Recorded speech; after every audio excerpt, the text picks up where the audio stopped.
mon travail, c'est de traiter les sujets d'innovation dans l'actualité. Je suis aussi responsable de l'innovation de l'information. Donc mon travail, c'est de mettre la technologie au service du journaliste. Comment justement ces nouvelles technologies, elles peuvent nous aider à proposer des formats d'information innovants. Le but, c'est pas de faire du spectaculaire pour faire du spectaculaire.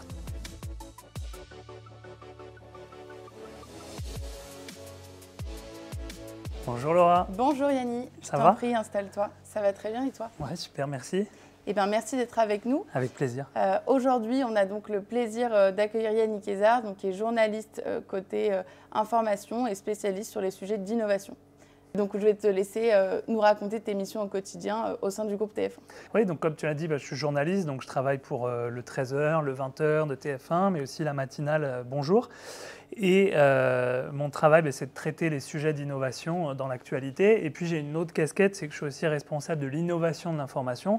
Donc mon travail, c'est de mettre la technologie au service du journalisme, d'essayer de trouver comment les nouvelles technologies peuvent aider les journalistes à mieux travailler au quotidien, on va peut-être en parler, et puis comment justement ces nouvelles technologies, elles peuvent nous aider à proposer des formats d'information innovants pour raconter l'information de manière toujours plus pédagogique. Peut-être que tu peux nous expliquer pourquoi et comment tu as eu envie de devenir journaliste et puis aussi le moment où tu t'es spécialisé côté innovation, pourquoi, à quel moment, qu'est-ce qui t'intéresse sur le sujet?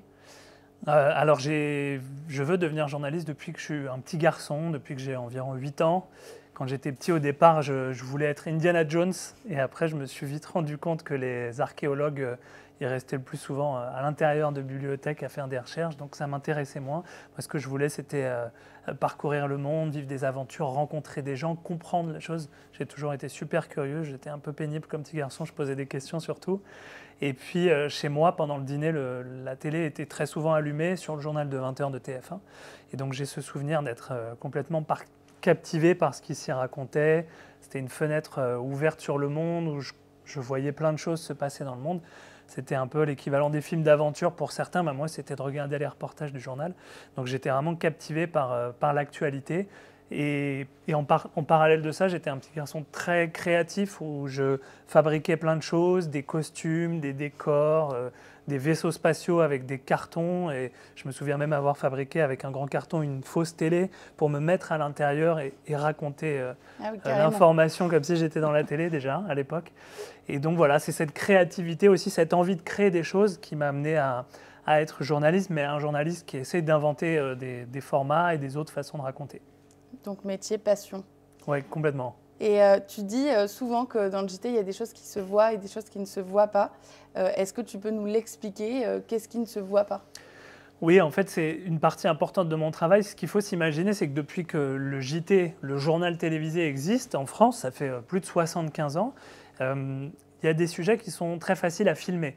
Parce que la contrainte principale d'un JT, c'est qu'il faut filmer l'actualité pour la montrer. C'est ce qui fait la force du journal télévisé, c'est que quand on allume sa télé, on voit l'actualité, on voit clairement ce qui se passe dans le monde. Donc ça marche très bien sur, j'en sais rien, des manifestations, un meeting politique, parfois des catastrophes naturelles, parfois des événements sportifs, des rassemblements joyeux, la vie quotidienne des Français. Tout ça, ça se filme très bien. Mais il y a des sujets qui sont très importants et qui sont compliqués à illustrer parce qu'ils ne se filment pas. Par exemple, des projets scientifiques, des questions environnementales. On parle beaucoup de changement climatique en ce moment. Il y a plein de façons de le filmer, mais ce n'est pas toujours palpable, filmable. Et donc, il faut se creuser la tête pour mettre en image des actualités importantes, mais qui ne sont pas filmables. Comment tu fais finalement pour rendre l'invisible, en tout cas possible, lors d'un JT?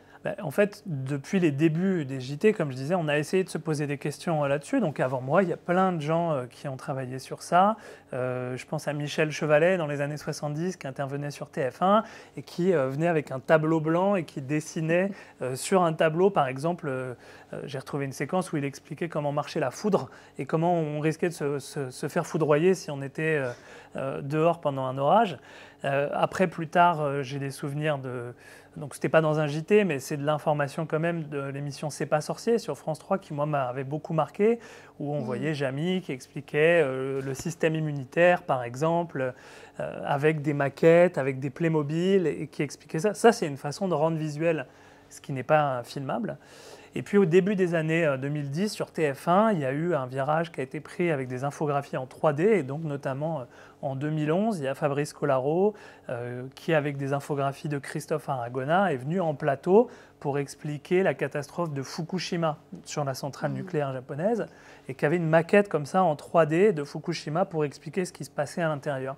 Moi en fait je m'inscris complètement dans la continuité de tout ça, sauf que moi j'utilise les technologies des années 2020 qui utilisent maintenant beaucoup de la 3D, des effets spéciaux, de la réalité virtuelle, de la réalité augmentée et demain encore plus avec de l'intelligence artificielle et plein de choses. Le but c'est toujours de mettre cette forme au service du fond. C'est pas de faire du spectaculaire pour faire du spectaculaire, sinon on va travailler dans le cinéma ou dans le jeu vidéo. Ouais, bien sûr. Moi, mon travail, c'est d'être journaliste, donc c'est toujours d'utiliser ces outils pour mieux expliquer. Si ça permet de mieux expliquer quelque chose, on s'en sert. Si ça ne permet pas de mieux expliquer, que c'est juste un gadget, on ne s'en sert pas. Et puis l'innovation, ça aide aussi au travail des journalistes, donc dans leur quotidien. Est-ce que tu peux nous donner un exemple concret de ce qui, toi, t'aide au quotidien ou ce qui vous aide plus largement en tout cas, côté info chez TF1? Oui, alors depuis quelques années, on était la première rédaction en France à utiliser de l'intelligence artificielle pour obtenir le transcript de nos interviews. Donc les journalistes, en télé notamment, ils passent beaucoup de temps sur le terrain à tourner, comme on est en train de le faire un peu là, des interviews filmées. Et ils reviennent souvent avec énormément de rush, on appelle ça, donc de vidéos, avec des interviews qui sont longues et ils doivent en garder quelques extraits pour mettre dans leur reportage. Jusqu'à présent, on dérochait tout, on réécoutait tout. Et depuis donc, quelques années, on utilise un outil d'intelligence artificielle qui s'appelle Trint et qui a été notamment créé par un ancien journaliste canadien et qui permet en fait, d'obtenir le texte de tout ce qui a été dit. Maintenant, on peut même avoir des résumés de ce texte et puis on peut très facilement rechercher dedans, retrouver les extraits. Donc ça, par exemple, c'est un outil qui est utilisé très souvent maintenant par les journalistes, qui fait gagner beaucoup de temps. Et le but, on voit bien, c'est que ces technologies, elles libèrent du temps. On fait un métier, le journalisme, qui est un métier encore très artisanal. On passe beaucoup de temps, finalement, à essayer de rencontrer les gens, les trouver, les appeler, passer du temps avec eux, les interviewer. Ça prend beaucoup de temps. On a des contraintes horaires avec les diffusions du journal et la quantité de reportages qu'on produit.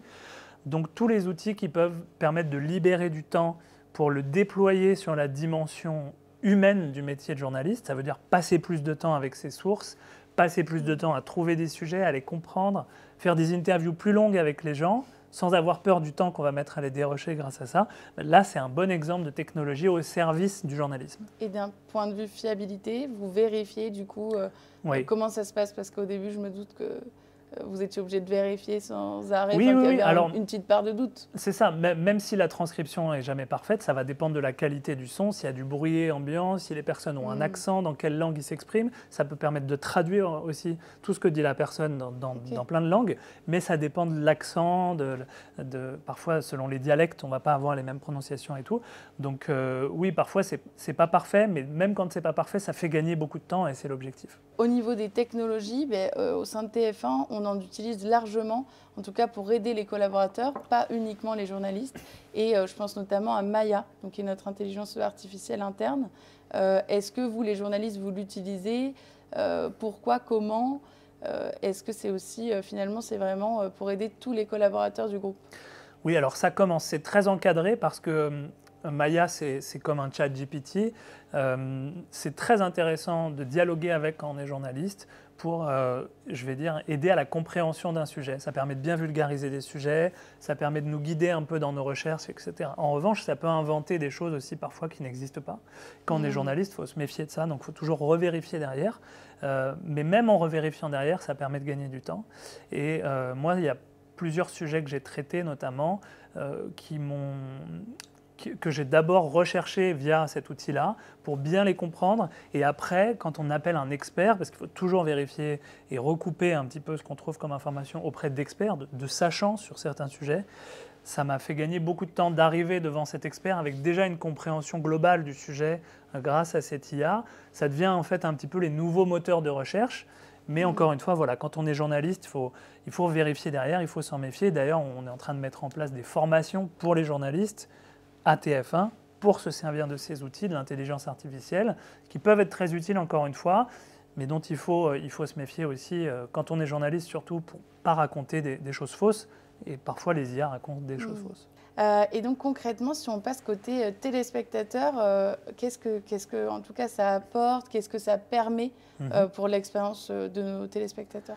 Alors les outils dont les journalistes se servent pour travailler, comme le logiciel de transcript dont je t'ai parlé, ça ne se voit pas du point de vue du téléspectateur, mais si le journaliste a des outils qui lui permettent de mieux travailler, potentiellement ça peut lui permettre de proposer des meilleurs reportages, des meilleurs contenus, ou en ayant passé moins de temps à réécouter toutes les interviews, il a peut-être passé plus de temps à soigner son montage, peut-être qu'il a passé plus de temps en interview, comme je le disais, et donc il a obtenu des choses qu'il n'aurait pas obtenues sans cela.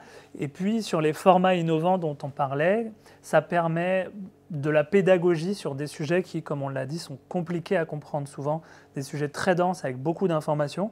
Quand on utilise des technologies de mise en image assez captivantes comme ça, comme la réalité virtuelle, la réalité augmentée, la 3D, ça permet de rendre accessibles des sujets qui sont très complexes. Et c'est ce qu'on a pu constater sur les épisodes qu'on a fait ces derniers temps. On voit que ça touche un public qui n'avait pas compris ces sujets à ce point-là avant ces formats-là. Je me doute qu'il y a beaucoup de travail derrière ça. Et donc, où est-ce que tu filmes? Est-ce que c'est dans nos locaux? Est-ce qu'il y a des studios spécifiques pour tourner tout ça? Alors, on a plusieurs formats. Donc, il y a des formats qui sont des reportages de terrain sur lesquels on va rajouter de la réalité augmentée. Donc ça se tourne sur le terrain. Et comme n'importe quel reportage, simplement, c'est des reportages où on va considérer que ce qu'on a voulu expliquer n'était pas totalement filmable. Et donc, on va rajouter des informations en réalité augmentée. Ensuite, c'est toutes les équipes d'infographistes 3D de l'information de TF1 qui vont travailler sur ces rushs-là, sur ces images. Après, il y a des formats qui se font en studio, comme le format Demain, qui passe certains dimanches soirs dans le journal de 20h. Et puis, il y a des formats qui se tournent uniquement sur fond vert. Ok. Et comment, parce que donc, ces formats peuvent sortir plusieurs mois après avoir été tournés, comment tu définis, comment tu te dis, tiens, dans 3 mois, on va se parler plutôt d'environnement ou alors plutôt d'un sujet historique? Alors parfois, il y a des grandes dates dans l'actualité, comme ça, que tu peux anticiper, que tu vois arriver dans le calendrier. C'est vrai, il y a quand même un petit calendrier. Mais... C'est ça, c'est le cas de la COP. C'est le cas, là, ça a été le cas, tu fais référence par exemple au débarquement de Normandie. On savait que le 6 juin, ça allait marquer le 80e anniversaire du débarquement de Normandie. Donc en le voyant arriver, on sait que dans X mois, on va avoir l'opportunité de le traiter de cette façon-là. Et puis, en effet, il faut les anticiper longtemps en avance, puisque pour les formats les plus longs et les plus produits, en termes de 3D et d'effets spéciaux, il peut y avoir au moins 3 mois de travail dessus. Et notamment, c'est un énorme travail du côté du graphiste ensuite qui va fabriquer tous ces décors virtuels. Donc, sur la plupart de mes formats, il s'agit de Christophe Aragona, qui est un infographiste 3D et qui passe vraiment beaucoup de temps à soigner ça. C'est des créations complètement humaines et qui sont vraiment des petites œuvres d'art. En tout cas, moi, je trouve qu'il travaille vraiment formidablement bien. Tout ça demande du temps et de l'énergie. Et tu as d'ailleurs remporté des prix. On a remporté des prix, ensemble, ouais. C'est ça, et je pense notamment au reportage aux origines du changement climatique, si je ne me trompe pas. Oui. Et tu peux nous expliquer les prix que vous avez reçus et qui peut recevoir ces prix finalement? Donc c'est un format qui explique en 3D et en vidéo volumétrique, on expliquera si tu veux un petit peu ce que c'est, qui explique vraiment au grand public pour que tout le monde comprenne pourquoi il y a un réchauffement climatique. Et pourquoi on a autant de mal à s'en sortir? C'est une question que je me suis posée, c'est pourquoi est-ce qu'on a ce problème qui est mondial, qui concerne tous les pays du monde, qui concerne les futures générations de plus en plus, et on sait très bien d'où vient le problème, alors pourquoi on n'arrive pas à le régler? Et donc en tirant un petit peu ce fil, on doit faire un voyage dans le temps qui nous emmène au 19e siècle, donc là aussi impossible de filmer au 19e siècle. Donc, et les images d'archives? Oui, les images d'archives, alors déjà au 19e siècle, il n'y en a pas. Et puis sur des projets où on remonte le temps un peu, les images d'archives, elles sont souvent très lacunaires, elles montrent une façon souvent très mise en scène dans les archives. Donc bref, c'est différent. Et puis les images d'archives, elles sont toutes petites, en mauvaise qualité, en noir et blanc. Et pour tout un public, aujourd'hui, ça crée une distance. Et le fait d'avoir une image récente, complètement immersive, ça plonge davantage dans le sujet. Donc dans ce format-là, on raconte les origines du réchauffement climatique. Et en effet, ce que tu disais, c'est que depuis sa diffusion, il a eu 3 prix, donc un prix remis en France par Stratégie, qui est le prix de la meilleure innovation au service de l'information, un prix des Deauville Green Awards, qui récompense les reportages liés à l'environnement. Et à l'international, ça c'est un prix qui nous a vraiment surpris et touché, c'est l'Association mondiale des éditeurs de presse, qui nous a remis le prix de la meilleure vidéo d'information de l'année dans le monde. Donc voilà, on est super contents et ça salue le travail de cette petite équipe avec laquelle je fais ces formats. Donc, sont Christophe Aragona, Élise Chambéron qui fait toute le design sonore, puisqu'on parlait de mettre en image, mais si on ne fait que mettre en image, tout est muet. Il faut ensuite sonoriser tout ça et créer un environnement, et ça c'est un travail formidable qu'elle fait. Et voilà, on est ravis de voir l'écho que ces formats peuvent avoir, parce qu'on s'aperçoit que dans le monde, on est vraiment très en pointe sur ces formats-là, et c'est ce que nous disent nos confrères à l'international, que dans le monde, il y a cette petite chaîne française qui se débrouille plutôt bien là-dedans. Et qui se démarque. Oui, qui se démarque. Eh bien super, eh ben encore bravo pour tout ça, franchement, quel travail. Merci. Je me demandais côté format immersif, du coup, parce qu'il y a ces récompenses, mais il y a aussi les retours du public. Et je sais que tu as une forte communauté, notamment sur les réseaux sociaux. Est-ce que tu as pu avoir des retours et quelles étaient un peu leurs réactions? Oui, alors ça me touche beaucoup parce qu'on a eu énormément de retours. Alors, du corps enseignant, principalement, de professeurs qui sont vraiment scotchés par les vidéos qu'on fait, qui nous demandent ensuite de pouvoir les diffuser dans leur classe, etc. Donc, notamment la vidéo qu'on a fait sur le changement climatique, sur le débarquement de Normandie, c'est des vidéos qui sont beaucoup utilisées dans les collèges et dans les lycées. Et puis moi, les retours qui me touchent beaucoup, c'est souvent les familles qui me disent « on a regardé le journal de 20h de TF1, on est tombé sur votre reportage, nos enfants, ils étaient captivés. Et ensuite, ils nous ont posé plein de questions sur le changement climatique ou sur le débarquement de Normandie pour essayer de comprendre, d'approfondir ce sujet. » Ça, franchement, c'est les meilleurs retours. Je suis trop heureux quand j'en ai des comme ça. Et il y a plein de jeunes, j'en suis sûre, qui vont nous regarder et qui auraient sans doute envie d'être journalistes comme toi. Quels pourraient être tes conseils pour ceux qui ont envie de suivre tes pas? Des conseils, un conseil évident, c'est le fait d'être curieux, parce que c'est vraiment la base du métier. Si vous avez envie de vous intéresser à tout, que rien ne vous ennuie, que vous avez envie de comprendre un peu comment fonctionnent les choses et vous vous posez plein de questions sur le monde qui vous entoure, ça c'est vraiment la base pour ce métier. Et puis après, ne soyez pas démotivés. On dit toujours que les places sont chères, il y a peu de places. Il faut connaître des gens pour faire ce métier. Ce n'est pas vrai du tout. Moi, je ne connaissais personne. Je n'ai aucune famille qui travaille dans ce domaine-là. Et il faut travailler. En fait, il faut travailler dur, mais bien, s'appliquer, écouter les critiques, les retours et s'améliorer constamment. Et vous verrez que en fait, si vous travaillez dur, il y a des places, les portes s'ouvrent. Il n'y a pas tant de concurrence que ça, en tout cas chez ceux qui travaillent beaucoup. Et bien parfait, peut-être que tu peux nous dire 2 mots sur ta formation. Comme oui, ça, on a plus de détails. Alors moi, j'ai fait un bac littéraire et après, j'ai fait une double licence d'histoire et de sciences politiques à la Sorbonne. Puis je suis parti vivre 1 an à Manchester pour travailler dans des médias britanniques. Et quand je suis revenu, j'ai fait une école de journalisme, le CFJ. Et en sortant du CFJ, j'ai travaillé pendant 7 ans dans le groupe Canal+, notamment pour la chaîne iTélé. Et j'ai rejoint TF1 ensuite en 2017. Peut-être que pour conclure, tu peux nous partager un peu ta vision de l'avenir, à quoi on doit s'attendre dans les futurs JT, en tout cas ce que tu peux nous en dire. Est-ce qu'il y aura encore plus de spectaculaire? Alors, au service de l'information, voilà, du spectaculaire, oui, mais pas gratuitement, au service toujours du contenu. Alors moi, je me souviens de ce mammouth qui rentre sur le JT, oui, mais c'était quand même spectaculaire. C'était spectaculaire, mais c'était pour raconter un vrai projet de certains scientifiques qui veulent ressusciter le mammouth. Donc, pour l'avenir, écoute, non, je ne vais pas trop me mouiller, on voit que ça évolue très vite. Moi, je regarde attentivement ce qui se fait dans les formats immersifs, les casques de réalité virtuelle, les lunettes de réalité augmentée. Je pense que ça va prendre de plus en plus de place dans les années à venir. Et puis l'intelligence artificielle aussi, on voit que ça gagne de plus en plus de domaines dans notre quotidien. Donc encore une fois, dans l'information, on regarde ça attentivement avec le recul critique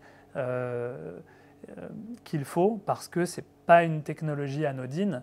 Donc en tout cas, je pense que les bouleversements vont venir un petit peu de ces deux mondes-là, le monde de la réalité virtuelle et la réalité augmentée, puis le monde de l'intelligence artificielle. Mais au milieu de tout ça, il faudra toujours des journalistes pour raconter ce qui se passe, prendre ce recul, avoir l'analyse d'un humain et pas d'une machine sur des sujets. Et donc plus que jamais, le rôle des journalistes, il est prépondérant et il le restera. Bien sûr. Eh bien, merci beaucoup. On te souhaite encore plein de prix. Merci, merci. Et on a hâte de voir la suite de tous tes projets. Merci beaucoup. Peut-être qu'on va passer sur une séquence un peu plus informelle. OK. Et puis, on se retrouve tout de suite en Apartech. Alors, eh ben, on se retrouve dans notre séquence en Apartech, Yanni. Et puis, je vais te poser des petites questions un peu plus personnelles sur tes habitudes notamment. Mais j'ai bien envie de te demander quelle personnalité t'inspire, une personnalité que tu aimerais rencontrer. Je dirais Alexandre Astier. C'est un réalisateur, comédien, musicien, homme de théâtre. C'est un monsieur brillant qui me fascine, qui me passionne. Je bois ses paroles à chaque fois qu'il parle et je suis sûr que quand tu passes un moment avec lui, tu ne t'ennuies pas et c'est en plus d'être une belle personne, un bel être humain, c'est en plus quelqu'un de très créatif qui, moi, m'inspire beaucoup et ouais, j'aime beaucoup ce monsieur. Tout ce qu'il fait, j'adhère. Je vois très bien pourquoi. Super. Et côté mutation d'un secteur ou un projet qui peut t'inspirer dans ton quotidien de journaliste ? En mutation technologique, ce que je trouve le plus fascinant et qui va l'être davantage encore, c'est l'impact de l'intelligence artificielle dans le domaine de la santé. Je pense qu'il y a beaucoup à imaginer et à améliorer dans les systèmes de santé dans le monde qui sont souvent en difficulté par manque de moyens. Et c'est vraiment un domaine où j'espère que l'intelligence artificielle pourra apporter du progrès, notamment dans les diagnostics, pour permettre à des personnes qui sont malades d'avoir très rapidement un diagnostic beaucoup plus précis de ce qu'elles ont, peut-être des traitements personnalisés, et de venir finalement soulager tout le corps médical qui fait ce qu'il peut de son mieux aujourd'hui en France, mais aussi peut-être dans le monde, et d'apporter vraiment la force de la technologie au service de la santé. J'espère beaucoup de progrès dans ce domaine dans les années à venir et beaucoup de vies sauvées grâce à ça, j'espère. Et puis il y a tout ce qu'il y a autour, les aidants, exactement. Le corps médical, etc. Toutes ces personnes ont besoin d'énormément d'aide et d'argent, évidemment. Et j'espère que la technologie pourra leur apporter l'aide et pourra bénéficier aux patients au final. Côté objet, moi j'ai envie de savoir qu'est-ce qu'un journaliste a tout le temps avec lui, toute la journée. Qu'est-ce que tu as un objet fétiche Alors oui, tu m'as demandé d'apporter un objet fétiche qui m'accompagne tous les jours dans mon travail. En fait, j'en ai deux. Je travaille tout le temps avec ça et c'est un petit peu mes deux côtés. Il y en a un qui est très technologique, c'est ma montre connectée. C'est une Apple Watch. J'aurais été déçue. Oui, tu aurais été déçu si je veux. Bah oui, ouais. si tu m'avais dit. Et tu vas voir que le deuxième va te surprendre. Donc le premier, c'est ça. Et je m'en sers énormément en fait comme rappel. C'est-à-dire que toute la journée, il me vient plein soit d'idées, soit de personnes à relancer, soit de choses à faire. Et en fait, je note plein de choses dans ma montre. Je lui demande de me rappeler dans 2 heures, d'envoyer un mail à telle personne. Je lui demande de me rappeler dans 1 semaine, d'écrire un mail à telle personne, de rappeler telle personne, etc. Donc les gens se marrent beaucoup en me voyant parler à ma montre toute la journée. Je me mets plein de notes de côté. Et puis le deuxième, qui n'est pas du tout high-tech, c'est un petit carnet comme ça. C'est un carnet de to-do list. Parce qu'en fait, j'ai parfois justement tellement de choses à faire que je commence tout le temps mes journées en reprenant justement toutes mes notes qu'il y a dans ma montre et tout ce que je marque un peu partout. Et je me fais une shortlist de tout ce que je dois faire dans la journée. Et le fait de l'avoir sur papier comme ça, de la rayer, tu sais, il y a une vraie satisfaction. Mentalement, ça va tout de suite mieux. Il y a une question de charge mentale où quand tu la rayes et que tu la coches, tu dis que c'est bien. Donc voilà, j'ai ça tous les jours, un truc high-tech, un truc très low-tech. Mais finalement, ça me permet de m'y retrouver. Organisation bien rodée. Ouais, plutôt, il faut. Si on veut faire plein de choses, il faut être organisé. Et pour se quitter, on va peut-être se quitter en musique. Donc j'ai bien envie de te demander quel est ton programme TF1, en tout cas favori. Qu'est-ce que tu regardes le plus? Alors aujourd'hui, ce que je regarde le plus, c'est le JT, évidemment. C'est vrai. Mais c'est un peu pour le travail aussi. Je regarde beaucoup le 20h. J'aime beaucoup 7 à 8 aussi, que j'ai toujours beaucoup regardé depuis que je suis tout petit. Et puis dans les programmes TF1 historiques que j'ai toujours le plus suivi, moi je suis un fan de football. Donc je vais dire les matchs de l'équipe de France de football. Tu nous aides pas pour mettre un jingle de fin là? Bah, tu mettras le générique de Téléfoot. Eh bien, très bien. C'est Allez. un super rendez-vous que je rate jamais. Merci beaucoup Yanni et Merci. c'est parti pour le générique de Téléfoot.